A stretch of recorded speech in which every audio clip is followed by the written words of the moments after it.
Hello and good morning everyone. Welcome back to the Farm Rescue Season 3. We know what we're going to be doing today. We're going to go shopping.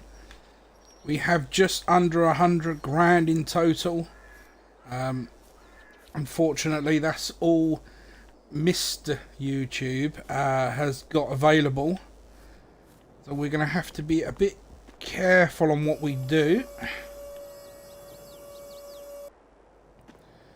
And here we are with his magical. I love this whole side barn thing. It's brilliant. And talking to Mr. YouTube, I'm just going to call him Tubes. Talking to Tubes, most of the night, he was saying that he didn't realise this was like this when he bought the farm. He assumed it was just a standard barn. It was only after he purchased it, when he had a look around the farm with the previous owner, that they showed him this. And you know, obviously he fell in love with it. I think I've fallen in love with it. The only issue I have, and I have expressed it to them, is bad weather. Whether or not heavy rain would cause flooding in there, but apparently it doesn't, or at least it's not as heavy as it made out. He is getting us a cot bed, because I said I'd prefer to stay in here. So we're going to get a cot bed that we can put up and down along here. Let's just close that up. It's quite warm in there as well, so it just keeps us, you know, I'd rather be out of his hair. Let him get on with what he's got to do, his recordings and that. If we're strapped for cash, he has a couple of... yeah, there we go. I think he's got... I've got the keys for this one. He's got 3 boxes full of... if I remember rightly, he said hoodies, t-shirts and caps. They're completely unbranded, but he's got them so that he's got his own little press inside, where he puts his logo on the tops and that for his YouTube channel. So yeah, he's got a load of... If we're strapped for cash, he reckons they're worth quite a fair bit. The amount he's got in there. So we've always got that, but as I said, we try and keep within the budget. The only question I'm having is, we're going to go shopping. We also got to get seeds. And I really want to carry on driving that. Such a dilemma. Mind you, we have got a tow on this as well. We've got a tow on hitch on that. We have. Let's see. Doesn't make it easier, does it?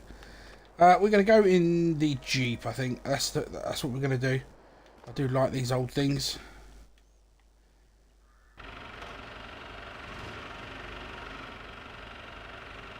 And it's been looked after, I'll tell you that much. The only thing is, it's rather loud without sides. And also, I don't know if you can notice it, but we've got a roof on, and it's quite nice. Well, we can't take the roof down. There is a little issue. There's some tearing at the back, and basically if we take it down, it may tear more. And he doesn't want that to happen, obviously.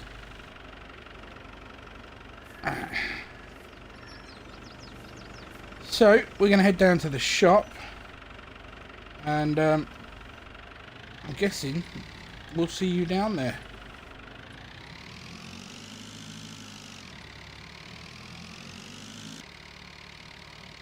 Here we go.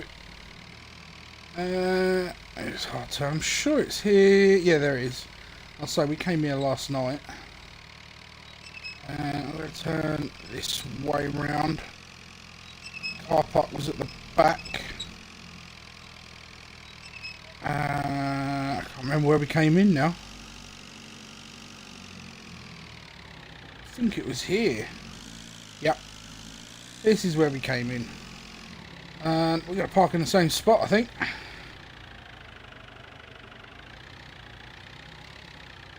There we go. Lovely. Right.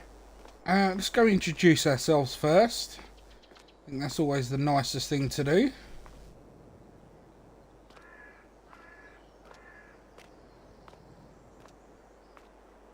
Hello. Hello? Okay, there's no one here. They must be out and about in the forecourt. Well, I'm sure we can find them. Maybe we should have a quick look upstairs. One of the salespeople. He's basically said have a look round whatever we like at. And come directly to him and we'll be able to tell us if it's pending sold, offered on, prices, etc, etc. Most of them have got a bracket price, so everything's negotiable and everything must go, because this is, they don't usually stock so much, but they have quite a bit in at the moment. They're trying to move some of their stock off pretty soon, so that bodes well for us for getting a good cheap deal. I think we should really start with the tractors, and we really don't need anything too big. The Axion, for example, and that looks like a New Holland. Yep, exactly. These are the sort of things, they're out of it. Anything with tracks, too big. We've got to start off small. The M6 looks good. Front linkage, don't look too bad. Bit paint chips here and there. It's a little old Massey. Use them quite often. Well, some of these look a bit big. I mean, that it looks big, and it is big. It's not quite as big as the old another Axion there. I'd say it's definitely not a small though. I've got two of these. Look. Oh wow, I like that. That's very nice. Some special edition 50. Dual wheels. Dual wheels would be good for the actual land. I'm gonna have to hop over that. It'd be good for the actual land, but I don't think that would be. I don't think that'd be right for the actual farm itself, getting in and around. Rather tight. And these are obviously way too big, so we are definitely going to be looking at the lower end. Let's see what's at the front. Definitely too big. Now you see, this one isn't actually as big as it first appears. The only problem is it's got quite a wide stance. So it's sort of medium, that old Landini. Good looking tractor though. Another Kubota M6, very nice. Slightly bigger Landini. That is another Massey. Looks a bit worn. It's a nice shape though to it. I'd say more European shape. There you go. Oh, hello. Sign. Whoa! That could have hurt my ankle there. Oy. And some John Deeres. Everyone has John Deeres these days. And then back to the pricey ones. I think. Let me see. Just come up on here for a second. I think I'd like to see that box-shaped Massey, and possibly one of these Kubotas, and maybe even that smaller Massey there. Let's see about looking at them.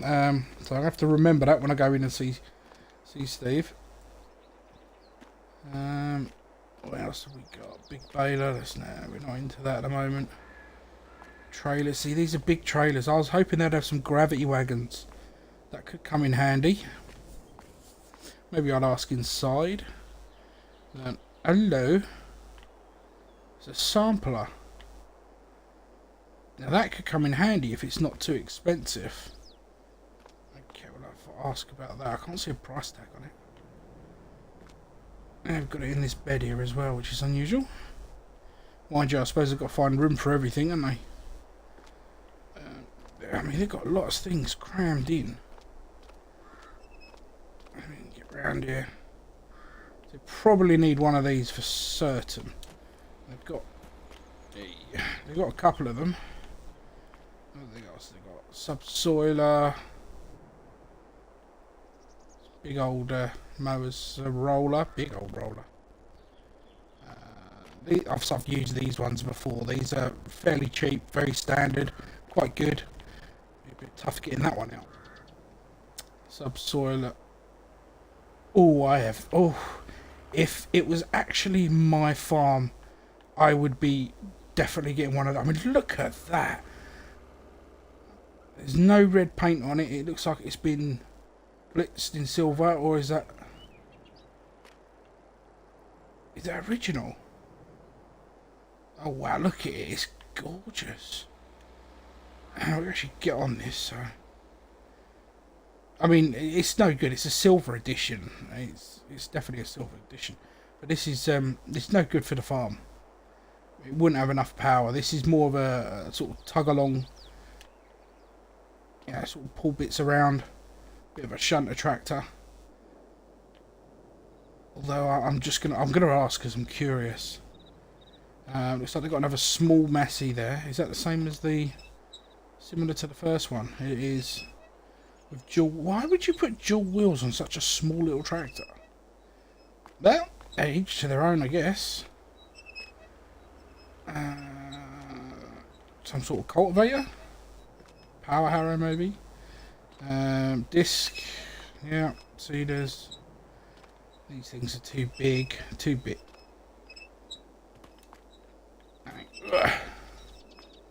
Not bad sized planter. There's another one there. Don't let them catch me doing this. Kubotas. Are they both? They're both Kubotas. One white top, one black top. I suppose that makes much of a difference.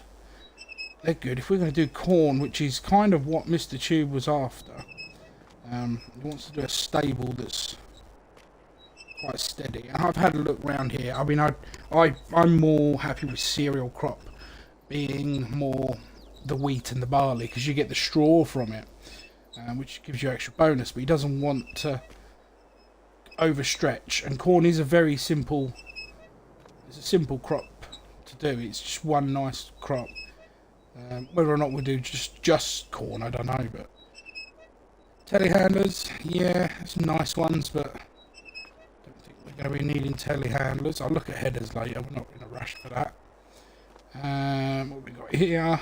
Another roller, bits and bobs, a plough, another mower, and then we go on to other bits. Looks like harvesters and that down there.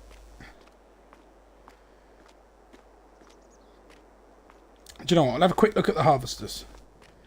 Let's just run over there. Alright. That's a nice one.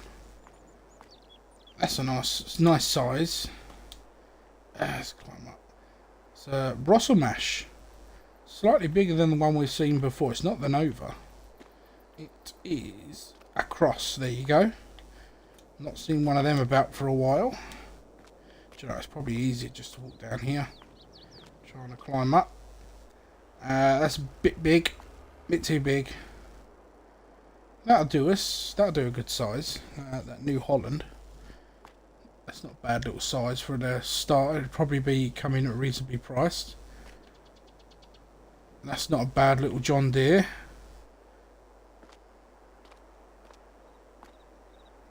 Probably too big. Again, probably a bit big. And oh, they've got another one of them. The old New Holland 32s. Very good. Small, but compact. Foire, however you pronounce it. Very old these are. You don't see them often in modern farms because of the small capacity they have on the tank and the fact that it's open cab. But you do find them in some of the sort of sparsely populated areas with small fields, etc. Fendt Ideal, again, it's got a nice big size tank, very modern looking, rather big, probably out of our price range. And then I think if I remember rightly, there is two more harvesters. Class Dominator and that's a Fort Stritz. Yeah. Can't say I've heard of one of these ones before, myself, personally. Looks alright. Looks a bit outdated, technology-wise. but you just never know. I mean, the Dominator's a classic. And we got a Dominator, which is pretty much a classic staple for a lot of farms in the sort of mid-90s, early noughties. They were cheap, robust, did a good job. Although I have seen some nightmares where a few of them have caught on fire, but it happens to the best of us these days, at this day and age. That forage wagon, yeah. Well, we know what we're going to go inquire about with Steve. We're not allowed to film in here when we go to talk, so please bear that in mind when I put the camera down.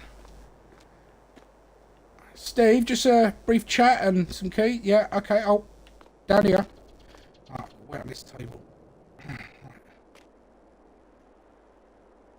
It's actually quite a comfortable chair. Right, hopefully I'll see you in a mo. Cheers, Steve. Alright. Now we've got some keys. If we can move the ones we want to try out, we can. If not, they're stationary, and we can't. Alright, that's the M6141. This is 25 grand. Alright. There we go. That's not a bad one, is it?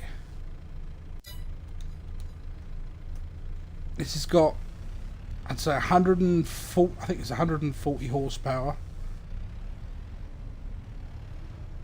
We can't take it off the lot, but we can swing it around a bit. It's not bad. It's a nice little one. It turns nicely.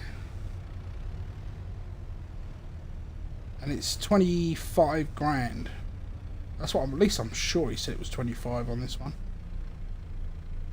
Started first time, which was quite nice. Right. It seems very nice, and it's not done too bad. It's not a very old one. Yeah, 2-3 years old, but it's not been used very much at all. It kind of worries me that why it wasn't used, but some small wear. But it looks fairly nice. It sounds good. Right, this is the other one. Right. This is very compact.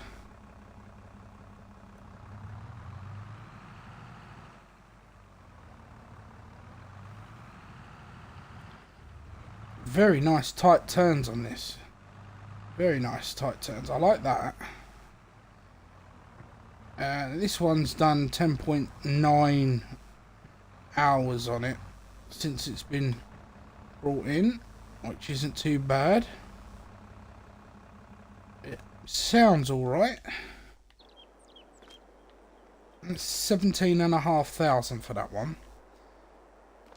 And it looks like it's had some work doing to it. Just try and get under there. I think I can see. Looks like it's resprayed under there, so it's had a whack to one of these fenders. You don't really want to see that. Alright, there was some more I wanted to see. Up this way. No, no, no, no, no. Yes, bingo, this old Massey. Alright. Unfortunately, we can't drive this one. Not really, because so blocked in. Maybe we can go back a bit. Oh, it operates straight away. That's good. I like to see that. Good throttle response, even though we can't test it out. It's quite spacious in here, considering. It's got a decent turn ratio. You can see it there. You've got oversteer as well, so you get to full lock and you just give it a little. You see it there. See it? Oversteer a little bit less. Quite nice. It's probably got the most hours on it, and it's the most worn. But it's not the cheapest. It's 18,500. But I believe this is I believe this is 150 horsepower. It's one of the more powerful ones. So yeah, I quite like the idea of this one. Just shy of 20,000 really, isn't it? And the other one was this Kubota here. Let's see if we can get in this one.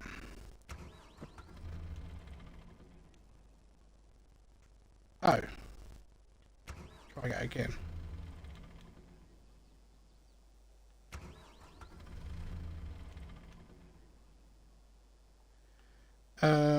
Okay, I'll have to let him know about that. Okay. that one was 27,000, so yeah. That's probably just needs... It's probably just sat there for a while, but we'll let him know anyway.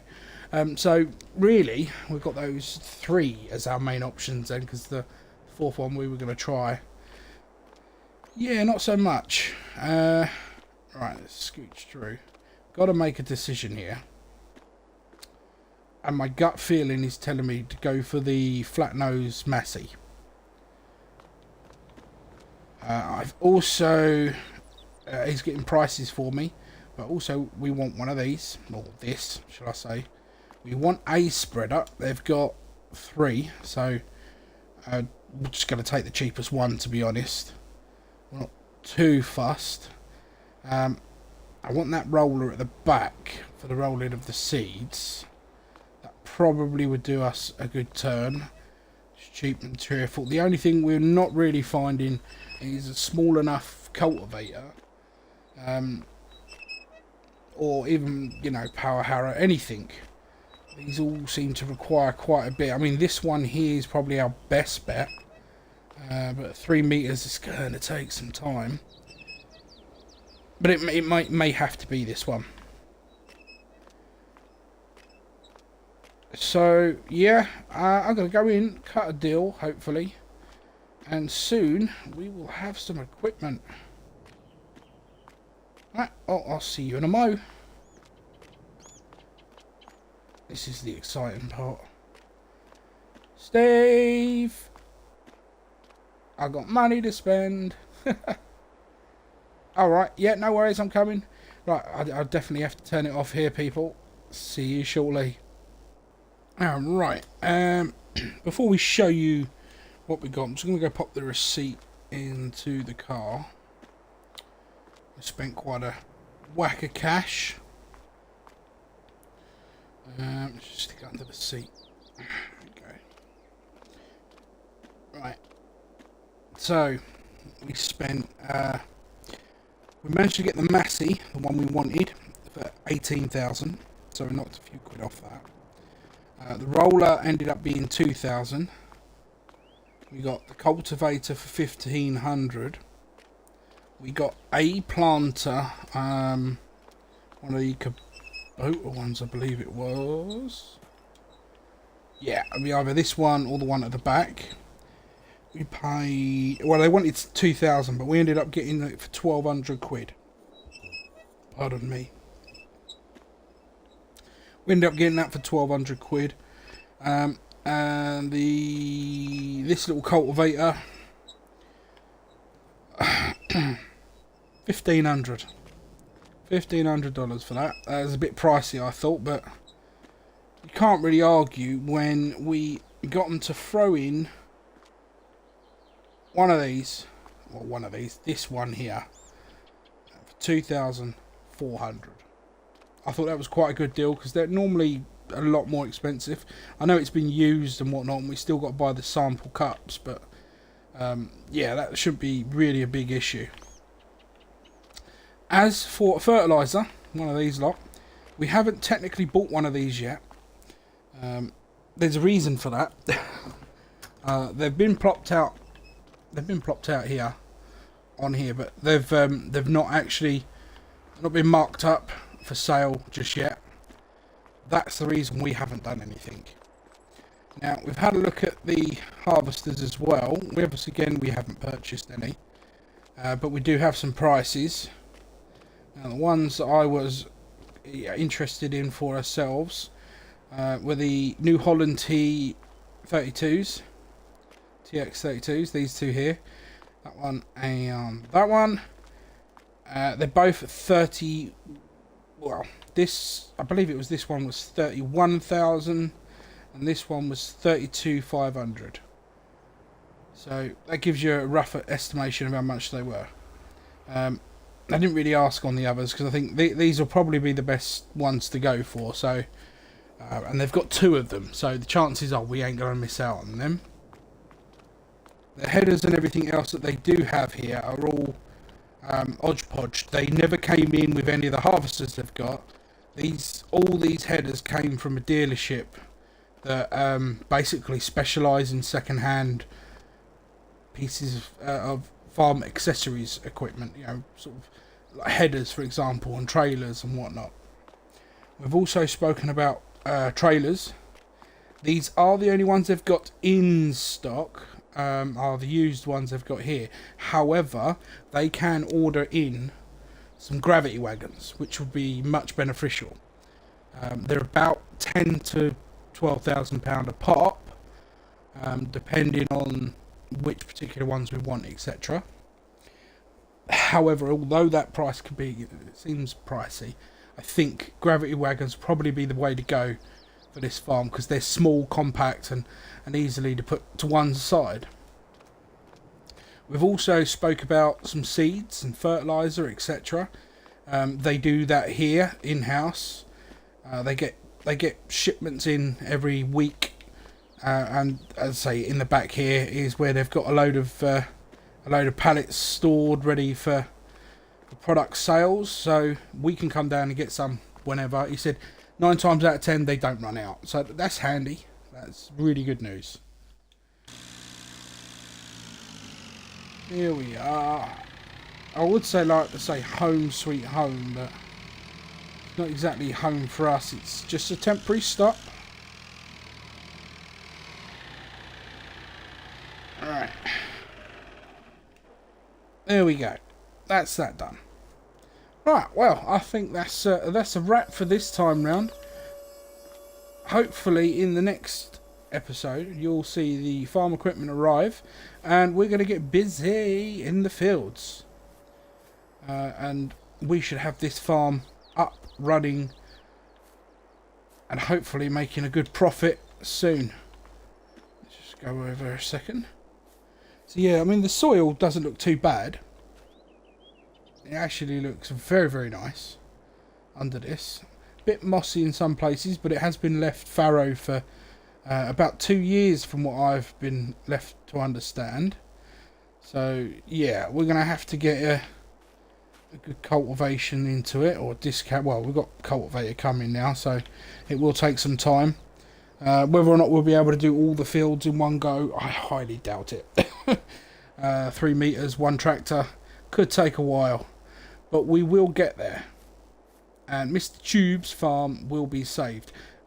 Again, I say saved. This is completely new way of doing the farm rescue series. This is technically a brand new farm from a YouTuber. Interesting. Well, I will give you my fair dues, and I will see you in the next one. Until then, this is Farm Rescue. Peace out. Tubes!